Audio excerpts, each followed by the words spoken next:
So, shoulder pain is one of the most common complaints that we'll see as clinicians in primary care. In fact, research suggests that shoulder pain itself is actually within the top 3 most common complaints that we'll see in primary care.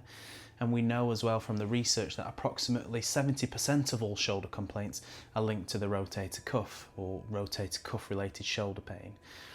Now, it's very easy to suggest that if someone was to present to you with an acute shoulder pain, that is most likely linked to the rotator cuff. But one condition that we need to be looking out for is an early phase frozen shoulder. Now, an early phase frozen shoulder is really important to pick up because if we can get the right management strategies in place and prevent delay to diagnosis, we can make a massive difference to outcomes and patient satisfaction. Now, there are a few things that we can do in the clinic to help differentiate between an acute phase frozen shoulder versus maybe an acute rotator cuff related disorder such as a reactive tendonitis or tendinopathy, whatever you wish to call it. Now, the first thing to be looking out for is the patient history. We know that with a frozen shoulder, the typical age range sits between 40 to 60 years old. It's most common in those with the risk factors such as diabetes and thyroid dysfunction, as well as cardiovascular disease as well. Now, in my practice, typically most cases that I see are insidious, so they sort of come on out of nowhere. There's no preceding trauma, for example, but you can get secondary frozen shoulder related to things like trauma or surgery, as an example. So it's still something to look out for, but most cases I see are insidious. Now, with a frozen shoulder, typically the patient will report a high level of irritability, severe night pain, which is keeping them awake and disturbing their sleep. Even if they find a comfortable position, as soon as they move, it's waking them up again. So it can be really affecting the quality of life and, like I say, especially the sleep. Now, with a reactive tendonitis, for example, or like an acute rotator cuff related issue, typically what you'd see would be a reported change in load.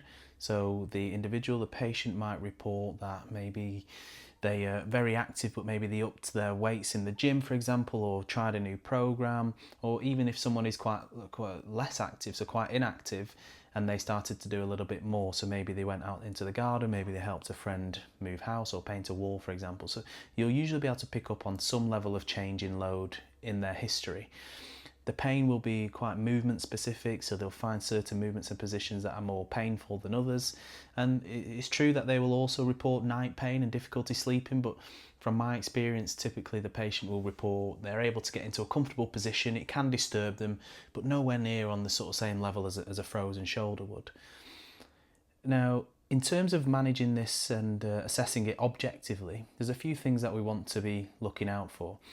When we think about a frozen shoulder, it's pushed on us, especially from early in our careers, that we need to be looking out for a loss of external rotation. So that capsular pattern, a loss of 50% of external rotation to diagnose a frozen shoulder. And that's true, obviously, but in the earlier phases, you often won't see that amount of reduction. You might even just find a small amount of loss in terms of the external rotation movement. It might be sore, it might be stiff, sort of you'll feel that stiffness at the end of range, but they might not have that 50% loss that's often pushed and talked about. So that's something that you need to be aware of. And again, with frozen shoulder, typically what we'll see is that they are okay with isometric resisted movement, so resisted abduction in a isometric position, isometric contraction. That often won't set off the symptoms, whereas with a reactive tendon, you typically expect resisted movements to cause pain and dysfunction. Now, in terms of the rest of the objective exam, it's quite hard to find other things that will necessarily differentiate the two because it's two painful shoulders, so it can be really challenging to differentiate. So it's really key that you're picking up on the history and combining that with your objective findings to then come up with an early phase frozen shoulder on your high differential list. So if they fit the age bracket, if they've got risk factors, they've had this insidious onset without a change in load, and maybe they have a little bit of stiffness into external rotation or at least pain and irritability with some of those movements, I would be considering an early phase frozen shoulder as a differential. Now, very rarely would I diagnose an early phase frozen shoulder off the bat. If I've got that as a suspicion, what I would typically be doing and what I'd recommend other clinicians do is book a follow-up. So this is one of the few times in primary care where I would arrange a follow-up.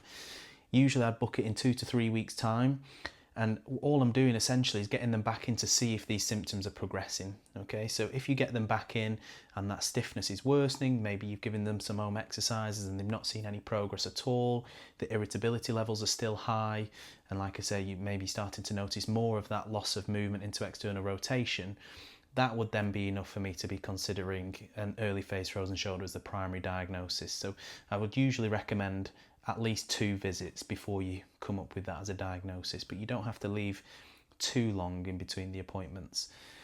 In between the appointments, so with that time frame, typically I would arrange an x-ray, a routine x-ray if they've got that stiffness on the first exam, because I like to rule out any other possible causes of the stiffness as well. Now, I know there's a big debate on whether you should or you shouldn't investigate or arrange an x-ray, but typically with my practice and sort of the way I've been mentored throughout my career, that's something that I would typically do, but I understand that it can be argued.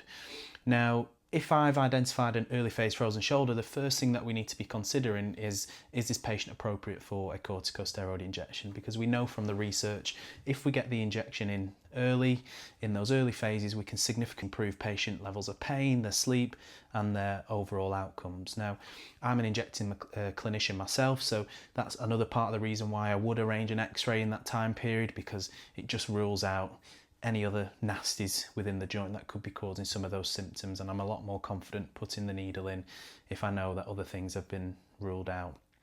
So in terms of overall takeaways, next time you're in clinic, all I want you to be thinking of is if someone presents to you with an acute episode of shoulder pain, make sure you've got an early phase frozen shoulder on your differential list. Make sure you're considering the age, the risk factors, the onset, the symptoms, and if it all fits together and you're considering that as a possible diagnosis, get them back in for a follow-up. And if you think symptoms are progressing along the pathway that you'd expect for a frozen shoulder, I would be considering using that as your diagnosis and then getting the right management strategies in place, which might be a steroid injection if the patient is appropriate.